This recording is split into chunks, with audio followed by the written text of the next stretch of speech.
Саламатсыздар ма, қайырлы күн. Бүгін біз тандырға нан жауатын боламыз. Ол үшін бізге үлкен ыдыс керек болады. Үлкен ыдыске біз осылай ұн елеп кіреміз.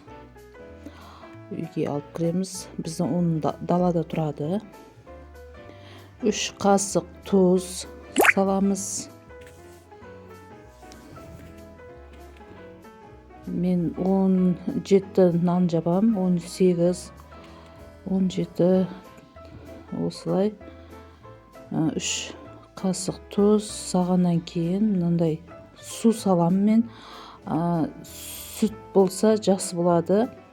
Сүт болмаса 1 пиала май. 1 пиала майымызды сағаннан кейін дрожь саламыз. Жарты қасық үлкен қасықта. Оны араластырамыз. Оны жақсылап араластырғаннан кейін мен өзім видео түсіріп жатырмын. Соған жақсы болмай жатыр.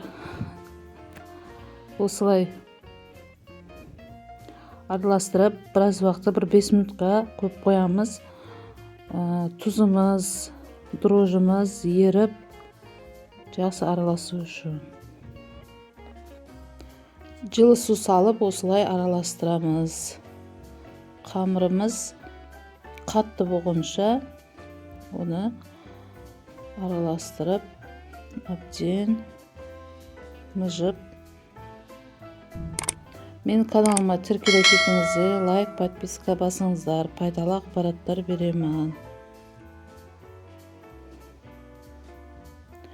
Мына жерден 2 қолыммен араластырғанмын. Мен қызым келіп видео түсірген. Қамырымыз дайын болғаннан кейін 1,5 сағатқа орап қоямыз. Үстіні жауып, жақсы орағаннан кейін, мінекей қамырымыз ашығаннан кейін осылай домалақ қыламыз. Кейін тандырға от жағамыз. Отымызды тандырдың 2 жағына жағамыз. 2 жағы ағару керек. Тандырдың іші бірінші қараяды, кейін ағарады.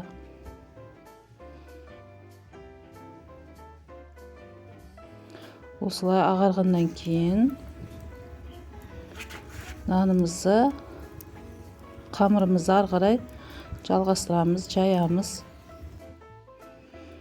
Кейін тесетіммен тесіп аламыз осылай. Осылай көтеріп аламыз.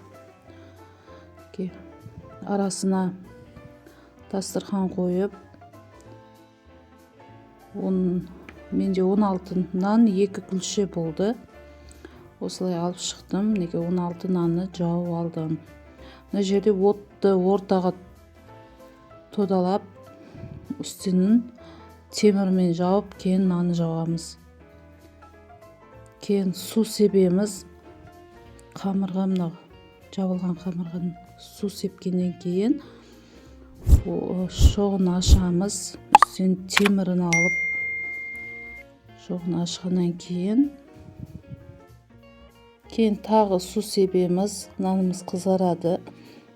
Әдемі дәмді нан болып шығады. Дәмі өте күшті болады. Сау болыңыздар. Рахмет.